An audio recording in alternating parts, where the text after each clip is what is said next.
And now I'm privileged to introduce our keynote speaker, talking about something I think we're all very interested in, and that is data and where we're all headed. And our speaker, and it's a real credit to the IBA for getting such a high quality keynote, and it's Bernard Salt, who is widely regarded as one of Australia's leading social commentators by business, the media and the broader community. Bernard heads the Demographics Group, which provides specialist advice on demographic, consumer and social trends. And he's also an in-demand speaker at conferences such as this, perhaps most famous, for good or ill, as having popularised the phrase smashed avocado and what it's done for the economy. So I'm just going to plant a seed here, Bernard. If you wanted to talk about the dynamism of independence or the beer economy and get people talking about that, you're welcome to. Bernard is a twice-weekly columnist with the Australian newspaper. He was awarded the Member of the Order of Australia in 2017 Australia Day Honours. And I would now invite Bernard to the stage to tell us all things that we should be looking out for in demographics and the economy.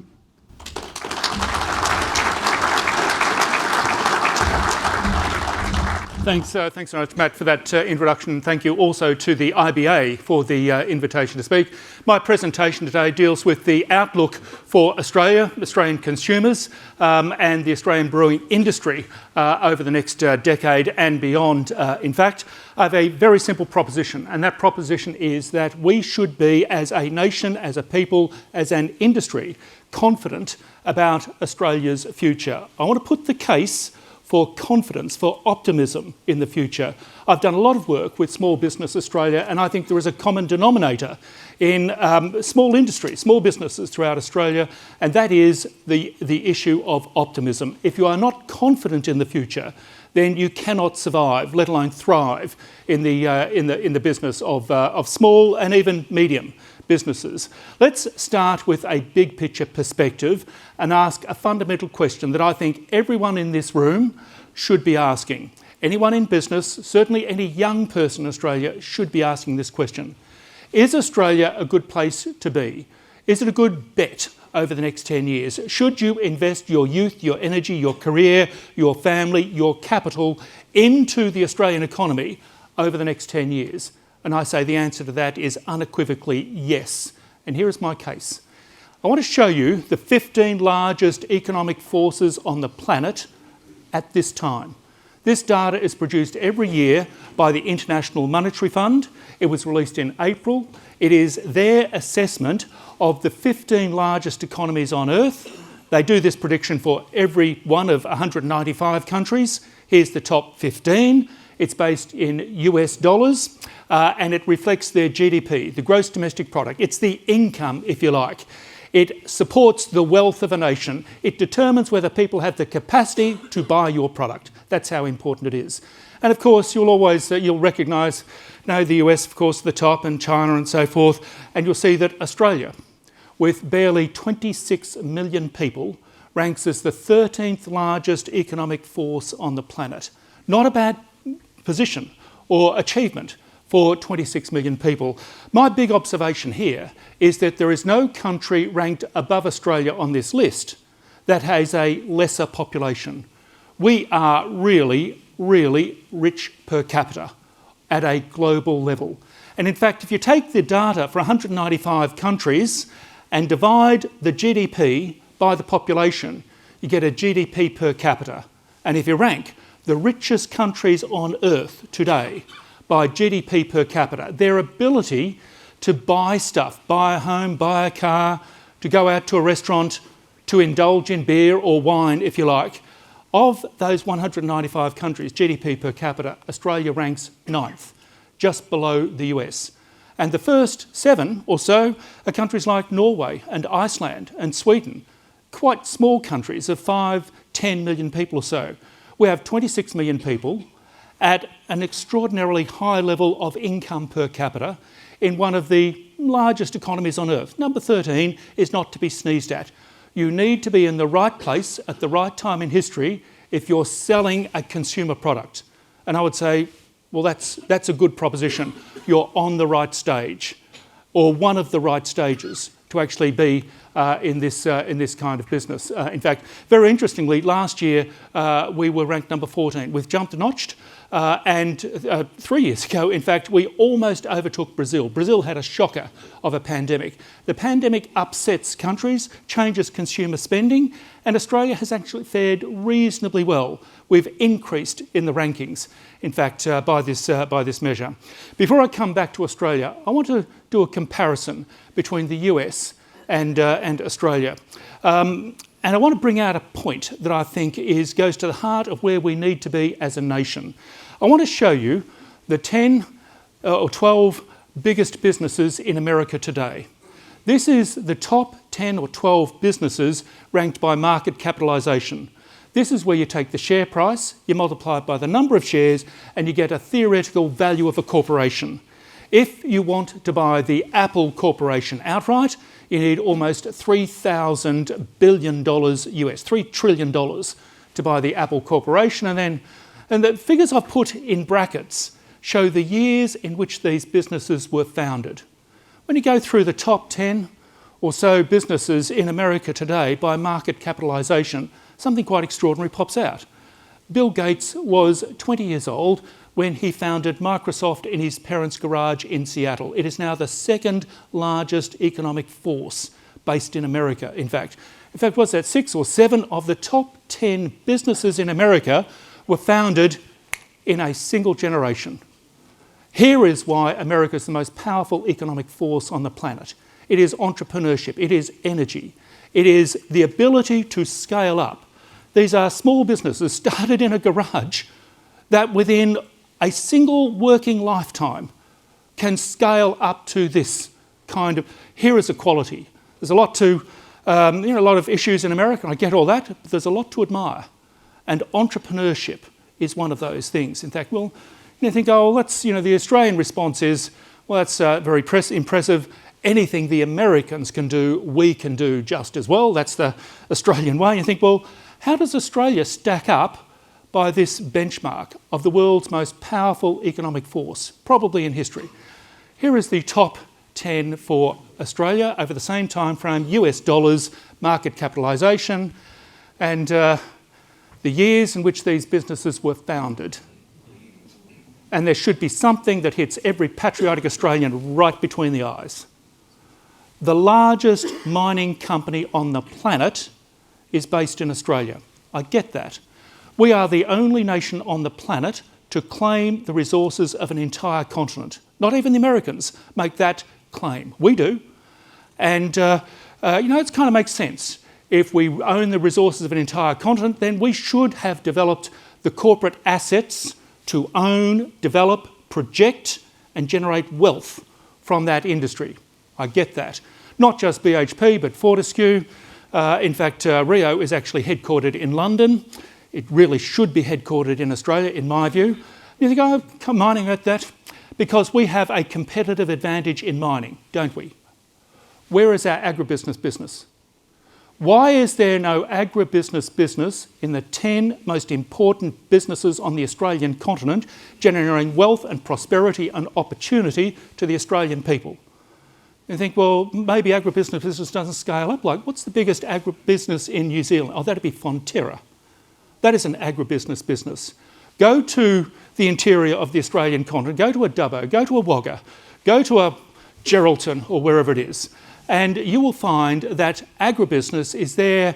The sort of the abattoirs and other kind of businesses are run by a family business coming out of Minnesota called the Cargill Group, or JBS out of Brazil, or Fonterra out of New Zealand, or Saputo out of Canada, or Parmalat out of Italy, in fact.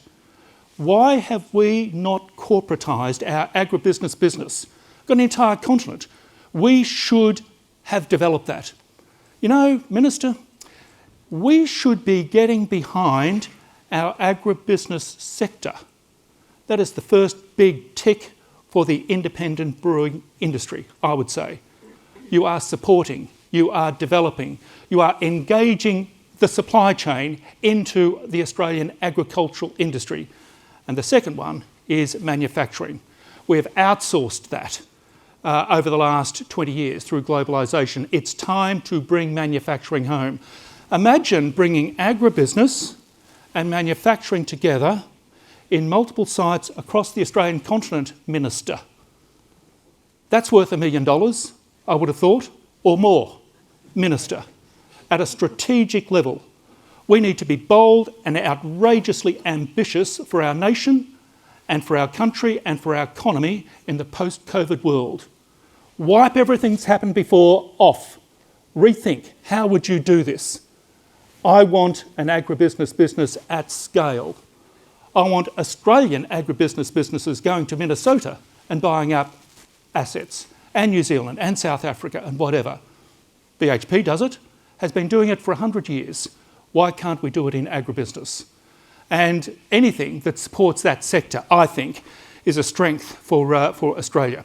Let's have a look at the Australian continent from outer space. I love these big, high altitude, swashbuckling views of the Australian continent. Very simple map. I think the Australian people are talking to us through this map. They're telling us about their preferences in the 21st century. It's a map that shows areas of population growth in blue and population loss in red between the year 2000 and 2022. What have the Australian people done with the Australian continent thus far in the 21st century? Well, we've added 7 million people to the Australian continent. 4 million from overseas, 3 million locally, and we've clustered them in the blue bits. And you think, well, you know, what does this say? Well, the blue bits, up the coast, down the coast, sea change, tree change, these people are obsessed with lifestyle. Does your product build upon, does it align with, does it reinforce these core gut Australian values? Absolutely. Does it fit strategically with where Australia needs to be in the post-COVID world? Absolutely. The other point I'd make about this is, if you look at everything west of the Great Divide, we are producing more agricultural output than ever before. We are producing more mining and resources output than ever before. But we clearly do not lead the labour in the regions. In fact, that labour bleeds off into the lifestyle regions. In fact, anything that we can do to retain jobs, to build job opportunities in the regions west of the Great Divide, in the Woggers, in the Dubbos, in the Mount Gambiers, if you like, of the Australian continent. I think the Australian people are telling us through their lived experience, through what they have actually done over the last 22 years, they've pursued lifestyle. And you think, my other observation about this is, when I was growing up in the 1960s and 1970s, there was the big beer companies, and they'd focus on the working man. My father was a working man, and he drank beer every Sunday, bottle of beer, with his Sunday lunch, which was called dinner back then. So there was a beer for suburban working men, and there was a beer for the country bloke, if you like. There wasn't a beer for the beach, for lifestyle. That has emerged in the last generation or two. Who owns that space? That heartland space, that space of the future. Well, it's not one beer. It's a collection. It's a collection of beers here. Go to the industrial estates of Byron Bay, of the Sunshine Coast, of the Gold Coast, and you'll find your businesses in the heartland, in the growing heartland, that engages the agricultural sector, the manufacturing sector, that actually reinforces and aligns with Australian aspiration and culture. It's big, swashbuckling, patriotic stuff. That's the level of thinking I think we need as a people and certainly as an industry in the post-COVID world. Let's have a look at this. Simple demographics. This is my idea that it's never the numbers. Numbers are boring. When you see numbers on a chart, if you put numbers in front of a CEO or a board, they never look at the numbers. They'll ask you, why are the numbers behaving like that? They're the questions you should be asked. Let's go back to the 1954 census and look at the 20 largest cities on the Australian continent. There's the top 5. They've swapped around a bit, but the top 5, Sydney's about 1.5 million people. The Blue Mountains was considered to be a separate city to Sydney. Ipswich was a separate city to Brisbane, and Kalgoorlie was the 20th largest city on the Australian continent. In fact, when I look at this, I see, agricultural Australia, sheep shearing and whatever it is. I do not see the Gold Coast. The Gold Coast has come out of nowhere. over the last 70 years. This place did not exist. 750,000 people have existed in this place because of our obsession with lifestyle. Imagine if you could own that space in delivering a consumer product like Billabong or Quicksilver or a beer, perhaps, or a craft beer is the point. That is the space that we're playing. You know, it's all very interesting. What does it look like today? So 26 million people.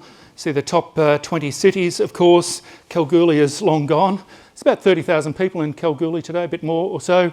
But the Gold Coast just pops up at that time, and the Sunshine Coast, and Coffs Harbour and Port Macquarie and Cairns and Mandurah in Western Australia. I think that's very interesting.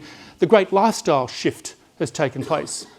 I've taken this forward to 2040. What will be the 20 largest cities on the Australian continent, and what does it tell you about Australian values, obsessions and priorities? Does it align with where we are going as an industry, as a business, in fact? In order to come up with the top 20, I've had to look at the projections of about 40 cities, make my own assessment here or there. It's not perfect, but it's the best assessment that I can come up with. Here is what Australia will look like at around about 38 million people. And there you have Melbourne overtakes Sydney. What is it, about 6-7 million people? So Melbourne has 5 million and it's going to 7 in 17 years. Sydney has 5, going to 7 in about 17 years or so. You know, you go to London. London is a city of 10 million people.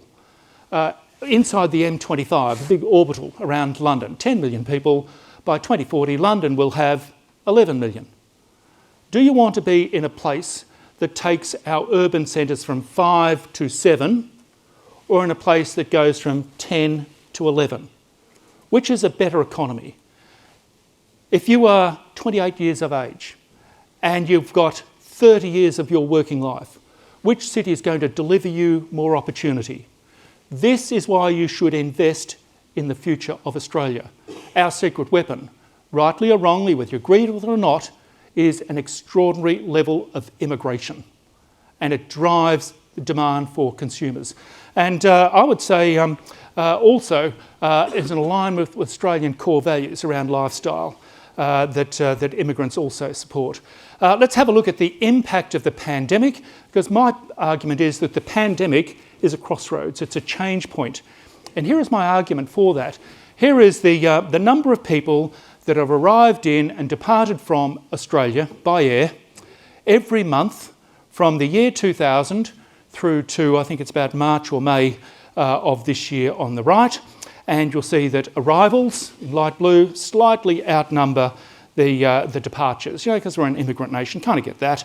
And you think, well, you know, back in the year 2000, it's about 400,000 people per year coming into the Australian and leaving, 400,000. Just prior to the pandemic, it was about 1.2 mil.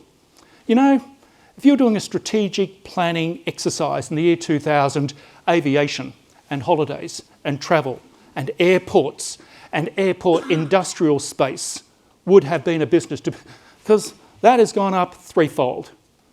Big picture demographic swashbuckling events that create opportunity. It's so clear in hindsight, is the point. And then, March 2020, it's like a cannon has just blasted a hole in this, in fact. And you can see where we are. You know, we're there at the moment. What's that, about 60% at best? This is 3.5 years later, and we're just at 60% of where we were. This is a 4-year event. A 4-year event is the First World War. Society changed profoundly between pre-war and post-war. Women got the vote. There was a change in fashion. Now, we lost 60,000 men on the Western Front and in Gallipoli, off a population of 4 million. Unbelievable. And we backed that up with losing 75,000 people in the Spanish flu in 1919. My goodness. The 1920s must have been a period of great moroseness, if you like. People being quite depressed all the time, anxious, if you like, because we have stared death in the face, eyeball to eyeball, for 4 or 5 years. What actually happened was quite different. And you can see that just in photographs. Here's a photograph I've got off the net. It's probably highly illegal, but it's a photograph of a fashionable couple strolling George Street in Sydney. This was the world that the diggers left to go to Gallipoli. Actually, they did leave in late 1914. Gallipoli, April 1915. In fact, you see the top hat, the cane, the whole sort of, dress, Edwardian, I think you would call it. And they promenading. That's kind of what you did at that time. Let's just fast forward 10 years to see an Australia having gone through the most cataclysmic event you can possibly imagine, the scars of which you can see in the memorials in every town, city and suburb on the Australian continent, the war memorials. Let's have a look at the other side of this, 10 years later. This is actually a photograph of silent movie stars, Mary Pickford and her husband, Douglas Fairbanks Jr. Okay, they're Americans, but you can actually see this 1925, their late 20s, early 30s, gone as the top hat. In came straw broters.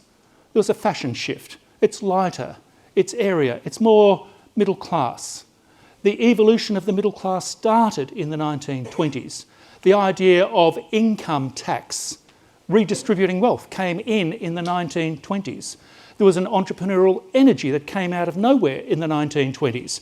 Qantas was founded in 1920. Woolworths was founded in 1924. Have you ever seen the Charleston dance danced? It is a celebration of life. You come from the trenches of Gallipoli. What would you want to do if you survived this hellscape? You'd want to celebrate life.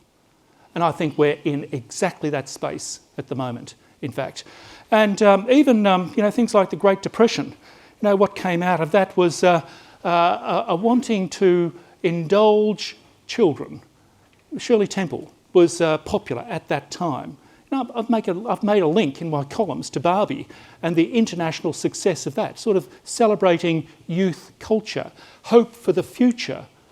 Here is the time to be entrepreneurial and outrageously ambitious for the future, is what I'm saying, in fact.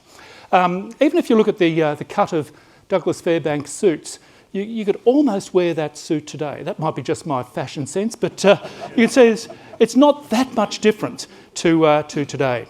You can't be in the business of demographics and not have cool acronyms like yuppies and dinks. Here's some of the acronyms that I have developed or popularised throughout my career. The first one are the pumpkins, P-U-M-C-I-N-S, and I suspect that there might be a few pumpkins in the audience today. Stands for the professional urban middle class in nice suburbs. You can tell if you come from a pumpkin household if there's goat's cheese in the fridge. I reckon Melbourne, Sydney, Brisbane and Perth and Adelaide have what is known as a goat's cheese curtain. It's about 5 kilometres out from the CBD, rather inside or outside the goat's cheese curtain. Then, of course, baby boomers will know all about kids remaining in the family home. They're known as kippers, K-I-P-P-E-R-S, kids in parents' pockets, eroding retirement savings. Then I wanted a term to describe the process, the pandemic process of people escaping capital cities and going to the coast or to tree change areas. I called them the Vespers, V-E-S-P-A, virus escapees seeking provincial Australia, and they've been scooting out of our capital cities. And then, of course, everyone knows some Lombards, L-O-M-B-A-R-D-S. Lots of money, but a real dickhead. Our ability to buy consumer goods, like craft beer, or a motor car, or whatever it is dependent on wealth and prosperity. Let's have a look over time to see Australia's growth in wealth and prosperity.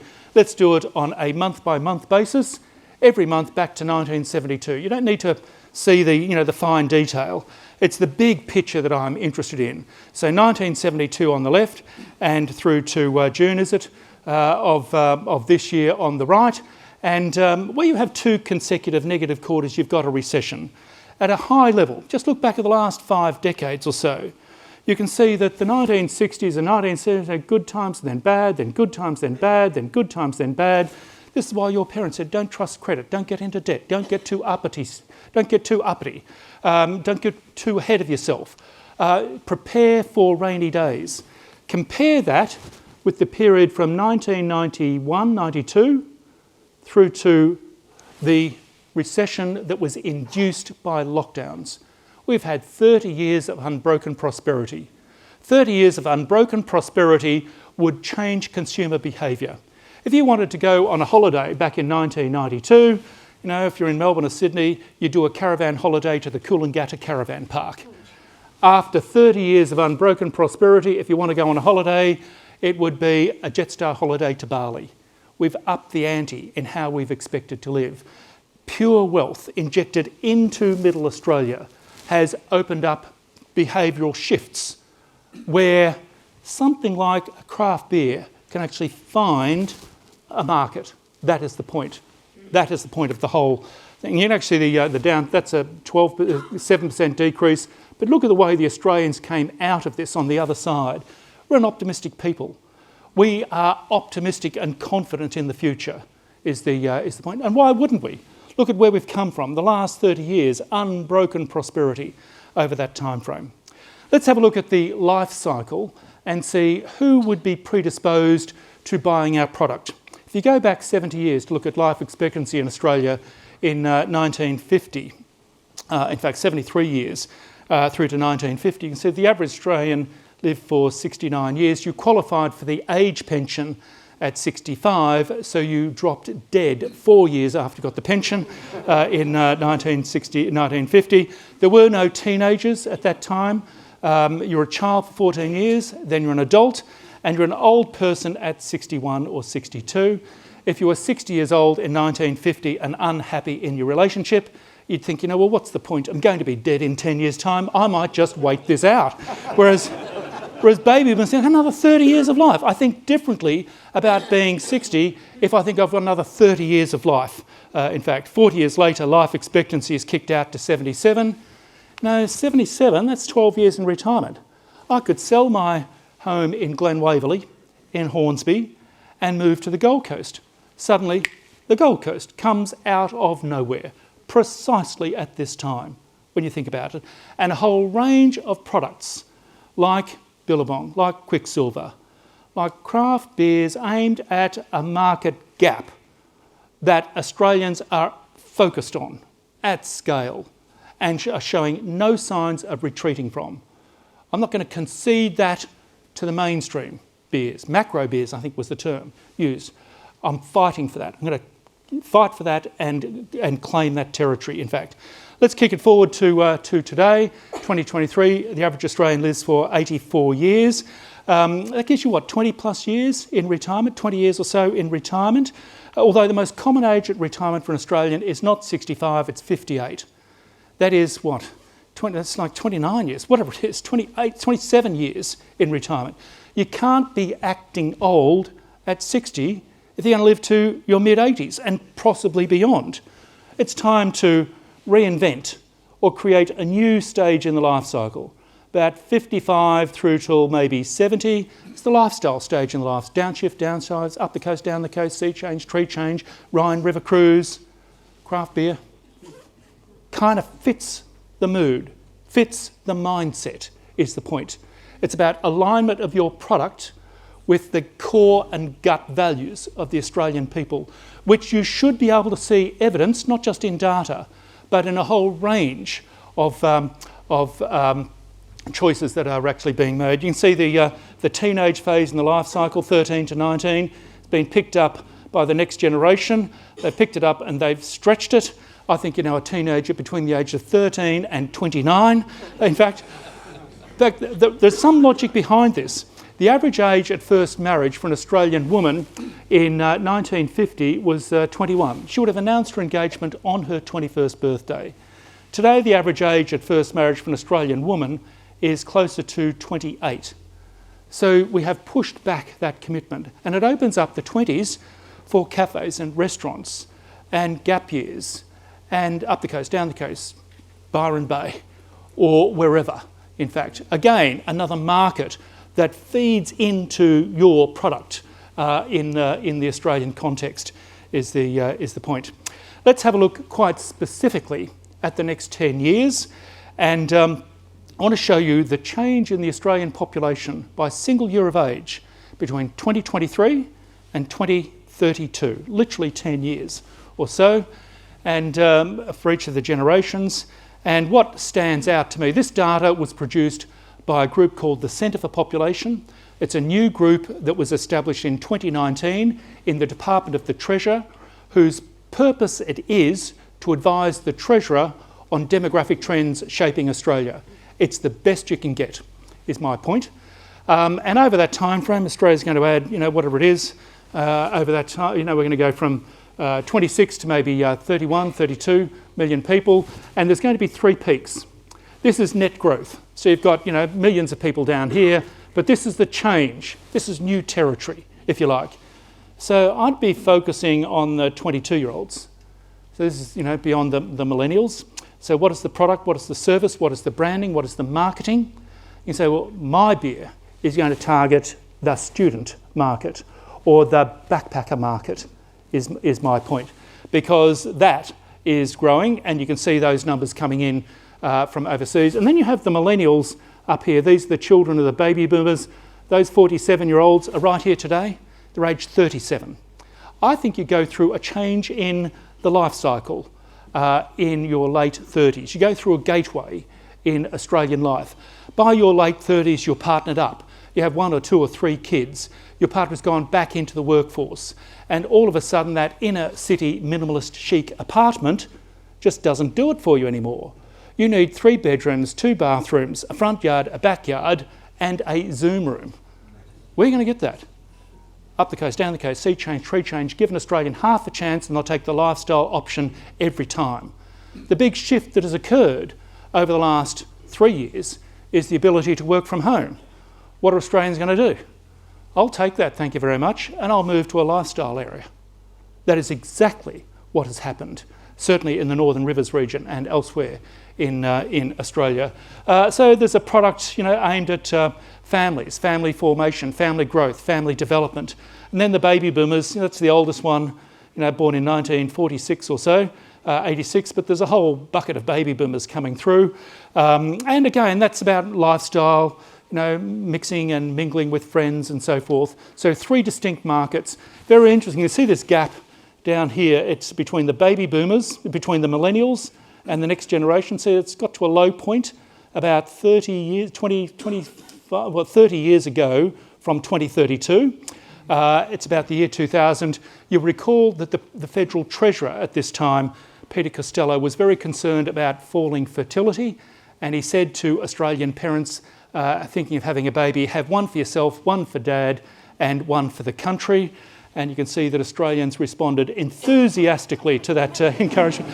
It was also encouraged by a baby bonus at that time, and also amped up overseas immigration through students, if you like, the studentification. So this Gen Z, effectively, is a market to focus on. If you think, well, baby boomers are done, someone owns all the millennials, but I'm going to focus on Gen Z or Gen Z. I prefer Gen Z, but that's where they are. And then you see another generation coming through. But this market, late teens, early 20s, is a market to own in Australia and elsewhere going forward. Let's move forward to the 2021 census. When you filled out the census, you said, the question was, how much money did you earn from all sources in gross terms over the last 12 months? And you can actually table that, show that data by single year of age. There is a single year of the Australian life cycle where you earn most income, where you're richest in annual income. What year of the life cycle do you think you're likely to earn most money? Because there is a single year that stands out, and it is this year, 43. If you are 43 years of age, you are at the peak of your income earning capacity. Thereafter, it's downhill all the way. Although, to be fair, you're kind of in the top 5% between 37 and 51. 37 to 51. Didn't you just say that the millennials were 37 today? They are. So who is going to pass through, it's like an eclipse, who's going to pass through the 37 to 51 stage literally over the next 10 years? Oh, that'd be the millennials. Millennials would be a market to own, to dominate, to better understand. If you want a rising market, you're not cutting each other's throats to get a bigger market share. Ideally, you want a bigger market share of a rising market. and that would be millennials passing through 37 to 47 over the next decade or so. They're full-time workers at the top. Part-time workers, you can see that's pretty much a support worker. In actual terms, might be someone doing nursing or something like that on a fixed rate income. What has also changed, I think, is the way Australians use time. And I want to illustrate that by going back 70 years to 1953. This is before I was born. And I want to show you a 24-hour time frame, typically. In the 1950s, you work, you sleep for 7 or 8 hours or so, you get up, you have breakfast, and you either drive to work, or you get a train to work, or a tram to work, or whatever, and you sit down and work. You don't take phone calls, you don't have social media, you may not chat with anyone in particular. You have lunch, you work, you drive home, you have dinner, at 53 you would not have had television in Australia, you would have the radio at that time. It's your parents, grandparents. And then you went to sleep. It's pretty straightforward. That's what it was. It's very bland when you think about it. It kind of fits the model of a big monolithic beer brand. Because here's what it is, and here's one for you suburban Battler people, and here's one for you country folk as well. That's the way it worked at that time. Fast forward 70 years to today, and here is a 24-hour, in my view. So you wake up. What is the first thing you do before you get out of bed? Check your phone. And you might answer texts, respond to messages or whatever. You are, in fact, being bombarded with information. And in fact, I'd love to actually do a project with the social media company. They probably wouldn't want me to do this, but what is the longest stretch of time you as an individual have when you are not speaking to someone, on the phone to someone, checking social media? I know you're not doing it 100% of the time, but what is the longest stretch? People take their phone into the toilet. You can actually see, well, it's probably... Do you ever have like 12 or 15 minutes non-connected, if you like? And I call it the spaghettification of time. Instead of big chunks of time where you can plan and do events and have big monolithic brands, or a thing coming at you like a machine gun. So your beer needs to be flexible, it needs to be agile, it needs to be fit in here, fit in there, it needs to have a social media profile, it needs to have this kind of a profile, it needs to be flexible and agile. That is where you need to be in order to connect with how Australians are organising their time, in fact.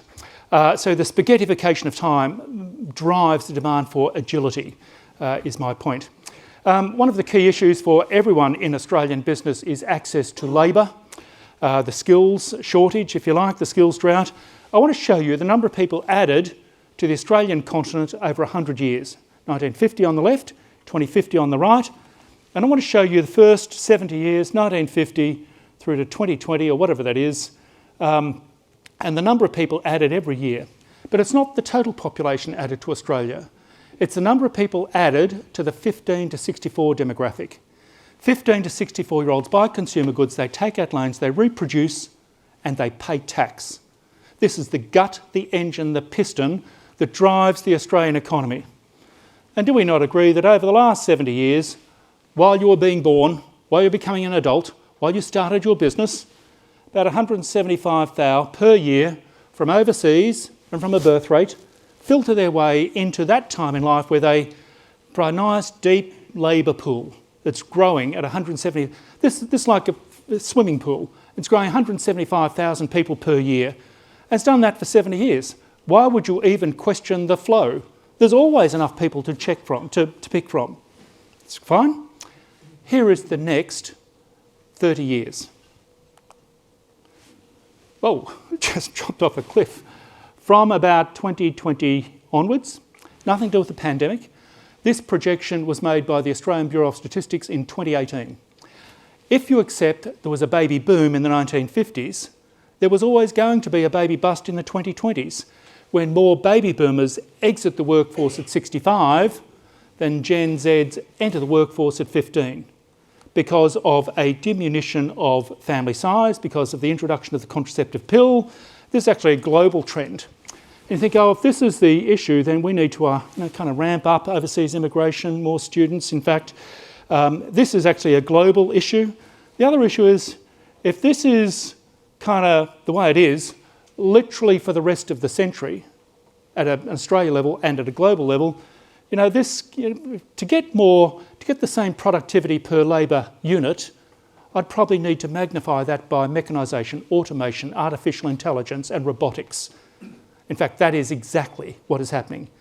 And if you wanted to invest, you'd say, well, that's kind of where you need to be investing over the future, because even in a country with extraordinary levels of overseas immigration, like Australia, I can actually do this chart for every country on the planet. I haven't got it, but I'll show you the pathway for Japan.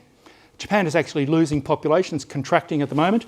So in the 1960s, Japan's working age population was growing. It's actually 1 million per year. Unbelievable. The 1960s. The time to be in consumer goods, the time to have been head of Toyota or Mitsubishi would have been 1965 to 1970 in Tokyo. And then, of course, it all starts to decline in Tokyo, in Japan, and goes backwards in 1994. When did Japan actually start to go into about the mid-1990s? And it's been contracting ever since, and it's not going to change for the 21st century. So Japan has more people turning 65, and it has fewer people aged 15 to 64 paying tax. How does that work? That you'd have to globalise. And it's why a business like Sekisui House pops up in Australia as a home builder, in fact, because you can't get that market in Japan. Australia is actually one of the best countries, certainly in the developed world. You wouldn't want to be anywhere else, is my point. If anyone else has got a better proposition than Australia, literally for the next 20, 30 years, to advise a 28-year-old looking to go into the craft beer industry, where else on the planet do you have these kinds of demographics, is my point. And I would say Australia is the best proposition. Doesn't mean we don't have problems, but it is better than options, is what I'm saying. 2021 census, you also said what your occupation was, and a lot of people said, I am a brewery worker. In fact, here is the results. You can go into the census and you can pull out specifically the demographics of your workforce. And here it is. So in 2016, there's 1,200 people who said that their job was, they could lie, of course. And then 5 years later, it was 18, so it's grown by 54%. The total workforce was about 9% growth. So something's happened over that time frame. Probably good years in 16, 17, 18, 19 and 20, I would imagine. And when you look at where that growth has occurred, these are millennials. You are very, very good at attracting millennials, in the industrial estates out the back of Byron Bay or wherever it is. And you can see, sort of people make other choices perhaps a little later in life. So you are right at the cutting edge of the millennial worker base as a consequence of this. Very interestingly, if you were to do this chart, as I have, for something like beef cattle grazing industry in Australia, it's completely the reverse, and it goes like that. And in fact, about 50% of beef cattle graziers are aged over 60. If you do the age profile of religious ministers, it's like this. There's going to be a dreadful shortage of spiritual advice later in the 2020s, and also beef cattle grazing. So I would see one farmer buying out the neighbour, one grazier buying out the neighbour. Aggregation is the only way you would get on the other side of this. Here is another way to view this data. Here is between May 2019, prior to the pandemic, and May 2023, so it's a 4-year time frame. So not sure when you had BrewCon in 2019, going back to that time. And at that time, over that time frame, Australia has added something like 1.3 million jobs. In net terms, about 1.2 million jobs. So the workforce has gone from 13 million to 14 million, but it's still not enough, is the point. And well, where have those jobs gone? Well, the big winner is healthcare, social assistance. Kind of get that. So healthcare, there's a pandemic, but that was 18 months or so prior. The NDIS is a huge factor in this. The fastest growing job on the Australian continent over the last 2 censuses, aged care worker, in fact. In 2016, the NDIS had a budget of $2 billion. In 2022, it was $23 billion. You pump $23 billion into an economy, then it distorts. It sucks up labour that might otherwise have gone into your industry, is the point. So professional services and healthcare, and you can see that manufacturing has sort of held its own, and then agribusiness. And yet these are the two, we need a BHP there, and we need to start re-owning, reshoring, rebuilding, reinvesting minister in manufacturing at multiple locations across the Australian continent, minister. That is why you should give us the $1 million. I've just upped it to maybe 5 million, in fact, is what you actually need to push that forward. And just on manufacturing, which is effectively where Brewing sits, as another data set, we can track this quarter by quarter from 1985, when the data set starts, and it's done by survey. You can see manufacturing jobs at about 900,000, and you can see it should have trended down like that, but it's held steady. It'd be nice to actually see that just jump a bit, Minister, and to have it distributed so that there are jobs generated in Geelong, in Ballarat, in Mildura, in fact, not all added into one seat, Minister. That's what I would be arguing on behalf of this industry. This is entirely the pandemic, of course, but that's the long-term trend. If you were to do something like professional services, which is office worker, it goes like something like that, in fact. But a lot of those office workers are now working at home, which I'll get to in just a moment. I talked about the need for automation, mechanisation, digitisation. Here are some of the apps that we have downloaded during or just before the pandemic, and in fact, all of the stuff, not just MyGov and COVID safe apps and QR codes and whatever. Every Australian's favourite app is right slap bang in the middle, the COVID safe app, which we were all implored to download in April 2020. It was going to save us from the pandemic. I heard or read somewhere that it cost $22 million to develop and that it identified 6 people with COVID. So, and the Australian response is, the government's damned if they did, damned if they didn't. Look, shrug it off. That's shit happens. Just move on. I actually think that $22 million to download that app was a great investment. And here is my logic. Prior to the pandemic, when the government said you need to download this app, baby boomers and others and older said, no worries, that's fine. What's an app? How do I download an app? And they thought, well, that's fine. I'll just wait till my millennial son or daughter visit on the weekend and I'll get them to do it. And you know how this goes. You ask them to download the app, you get the eye roll in return. Oh, Dad, really? Give me your phone. And it's like, done. Like 3 seconds. Is that it? Is that all that is required to download an app? Can I now download an Amazon account? And in fact, $22 million to teach 22 million adults how to download an app is a good investment, in fact. Click and collect, Amazon, a whole range of government services that then release workers into other parts of the economy. It was actually a good investment, is my point. In fact, I love this one. This one is Hot Doc. It was developed in Melbourne's Flinders Lane in 2020. It is the basis upon which many GP clinics around Australia now make appointments. I came across this app in 2020. I had to go and visit my GP, nothing serious. I've been going to this GP in Melbourne for the last 15 years or so. I rang up the reception and said I needed to see my doctor, and the receptionist said, oh, I'm sorry, Bernard, I don't take bookings anymore. You have to download an app. And I was very polite, thanked her very much, but I thought, oh, really? I can't park my car without downloading an app? Really? And eventually I grumbled to myself and then downloaded the app, uploaded my Medicare card, my details, selected the day I wanted the appointment, the time of day, the GP, changed my mind about the time of day, pressed send, got a confirmation back, and I thought, is that it? Why were we not doing this a decade ago? We were not doing this because we were not pushed into doing it. We have gone through a digital transformation. I don't care what business you're in, you need an app to actually promote your product. When you look at this, when you download an app like that, you are setting up a relationship with a service provider that can then interact you, send you offers, if you like. This is how Australians have shifted out with the call centre, in with the great appification. I never want to be on a call centre wait line ever again. I want to be able to take control of this and manage that interaction myself, is the point. On the issue of lifestyle, I've made the point that we're a really rich people. I think I've proven that. So where do we spend our wealth and prosperity?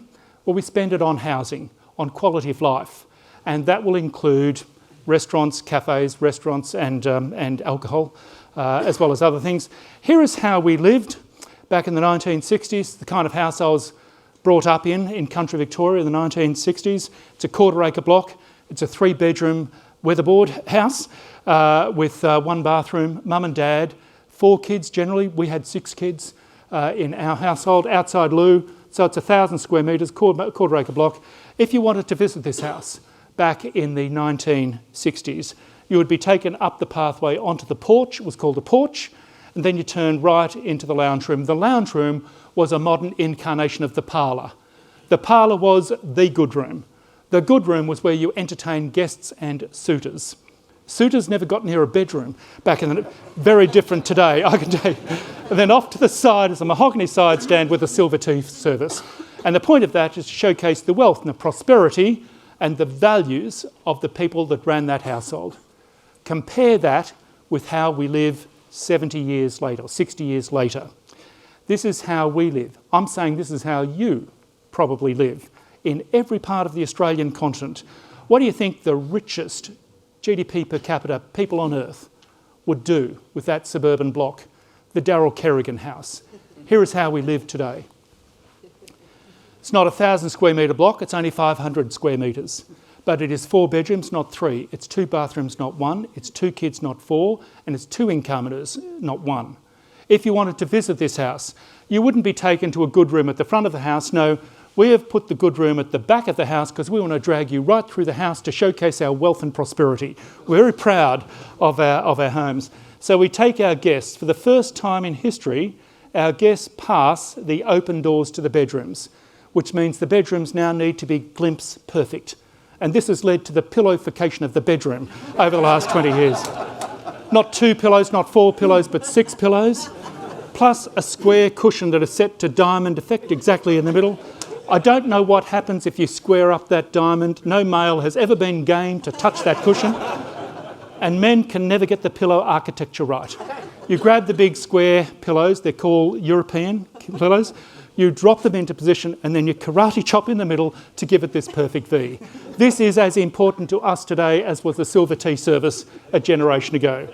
Then you take your guests and you mill around an island bench, which means the island bench must move up market. It's now marble, Italian marble in waterfall style. Rising out of the centre of it will be a silver German gooseneck tap. Tapware is the new silverware, in fact. The back veranda has morphed. It's now shuffled around a bit. It goes by the sophisticated Italian name of al fresco these days. And off to the side, that kitchen is, you don't actually use that kitchen, that's just for show.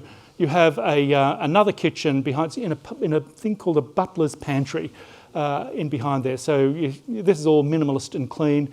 I want butler's kids. You have the real kids out the back. You have the fake kids out the front. You can see the water tanks in Melbourne, Sydney, maybe in Brisbane as well. This is a dividend of the millennium drought. They are filled, they've never been used in the last 20 years, but they're there as a security. I think we will see solar power battery storage on site, so water storage on site, power generation on site, maybe an EV charger emerging. I reckon I could find that house, most certainly, in the suburbs of the Gold Coast. Up the coast, down the coast, wherever it is.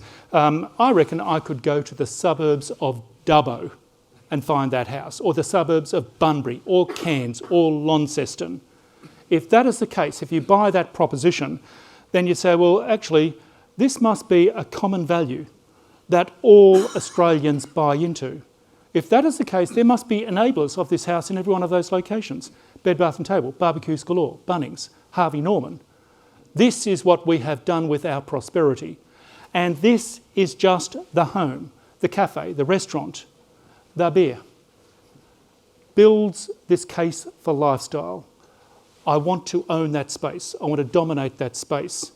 And I want to do so in an industry that makes a strategic contribution to the strength of the Australian nation in the post-COVID world, Minister. And I want to do so to a generation that is evolving and is going through peak income literally over the next 5 years or so, the millennials. Where else on the planet would you rather be?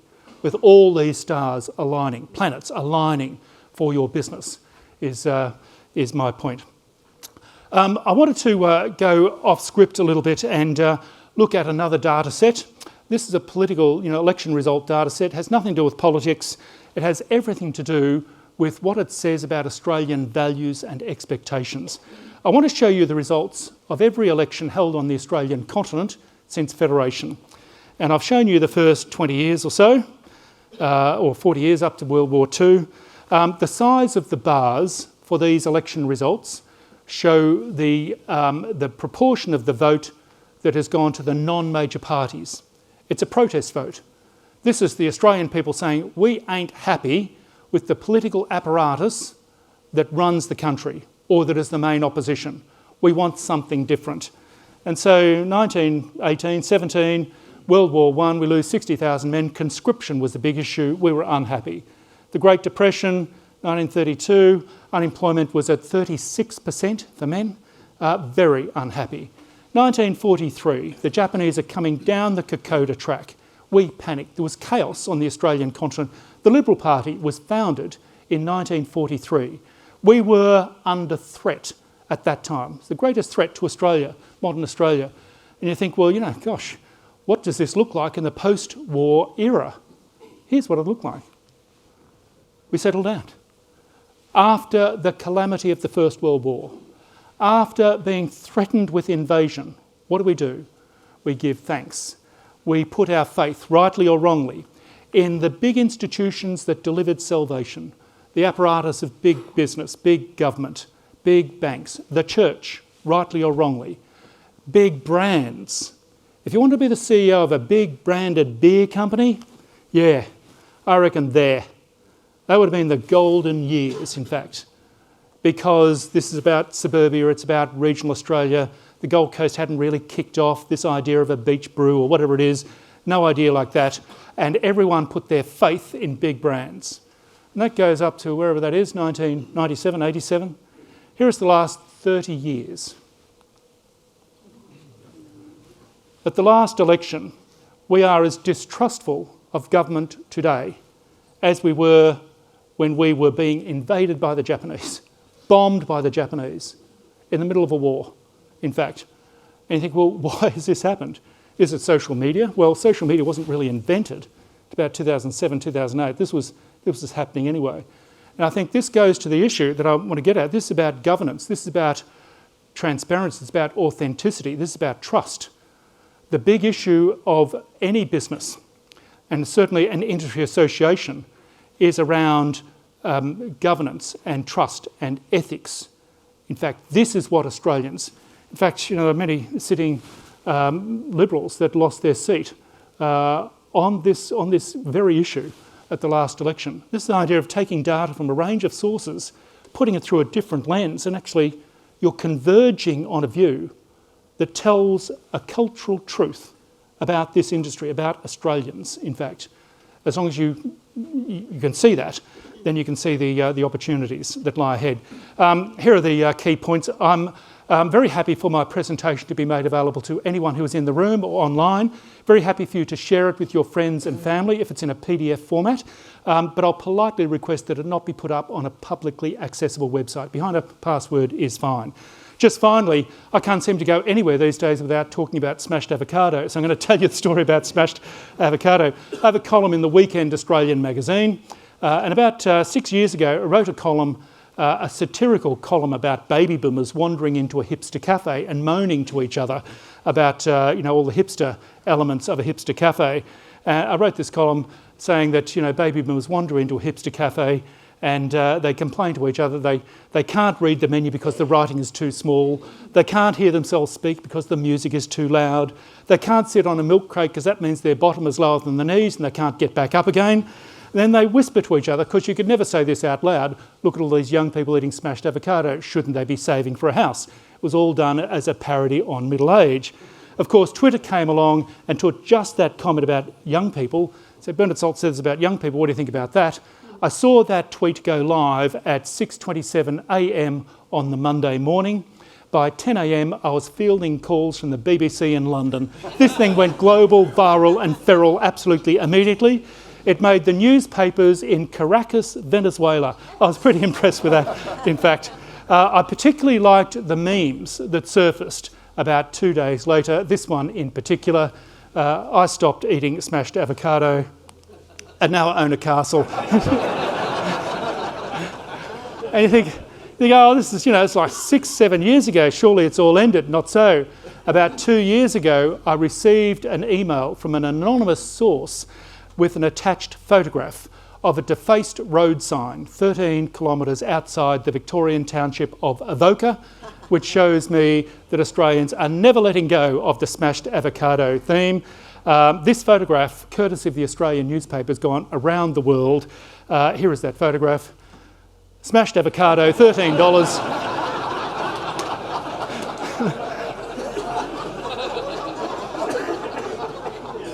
Which I reckon is it's very cheap for a good smashed avo.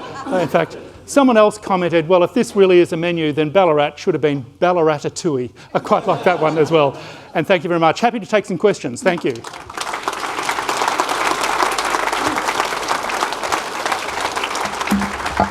Thank you very much, Bernard. And are there any questions? I'm actually going to kick off. Having seen the age of craft brewers, according to the census, and the age of spiritual advisors, is it a good opportunity for breweries to rebrand themselves as the new church? It's not that silly. The purpose of a church is to provide a place of where you can have a community come together. The idea of fellowship, mateships probably, or broship, whatever you call it these days. So yes, there is this argument that we do need something to replace the church. In fact, I've argued to the clubs industry that they can fulfil that role. Now, there's fewer and fewer people going to actual churches, but we still want to come together to have that ability to socialise, to meet people, and so yes, maybe craft beer as a form of communion might be taking it a bit further, a bit too far. But again, I do think that there has been this shift in fundamental values. And reading those big picture shifts, every sign that I see shows that, I think craft beer really does fit a niche in the Australian market that's rising, that is lifestyle focused, that is millennial focused, that requires a certain level of prosperity, and that reinforces the strategic direction of the nation, Minister. This is what I would be putting out there. You're supporting manufacturing not in the great industrial estates of Sydney and Melbourne and Adelaide, but in every major provincial city in Australia as well. Building skills, building assets, employing people, it's a good proposition. Now that's the data that I liked in that opening slide was that this industry employs 50% of the workers in the brewing industry. With what a 15% or 7% market share heading to 15%. That's a good return on investment, Minister, I would say. And you're delivering it in places that are quite democratically spread across the Australian continent, is my argument. Karina, you had a question? Yes, I do. Shout it out and we'll... I shout it out. No, yeah. yes. In an earlier slide, you showed what the American wealth was built on, and you mentioned innovation. On the Australian side, we had a lot of banks. Would you like to comment on that? Well, if you think, the banks, the top 4 banks are in the top 10 financial services. We have sort of a closed system, really, don't we? with strong growth. So lots and lots of immigration, which means people want houses and so forth. So it's, it's a good business model. Unless there was something that fundamentally came out of Silicon Valley, maybe late 2020s, early 2030s, where Amazon or Google move into financial services. That would be sort of a strategic threat that a bank, what are the banks, what's their market cap, 100, 200 billion? 10 times that out of Silicon Valley. Look at something like Amazon. Amazon has the same staff as the entire retail industry of the Australian continent. You cannot, I don't care how clever you are as a retailer, you're in the wrong place at the wrong time offering the wrong product.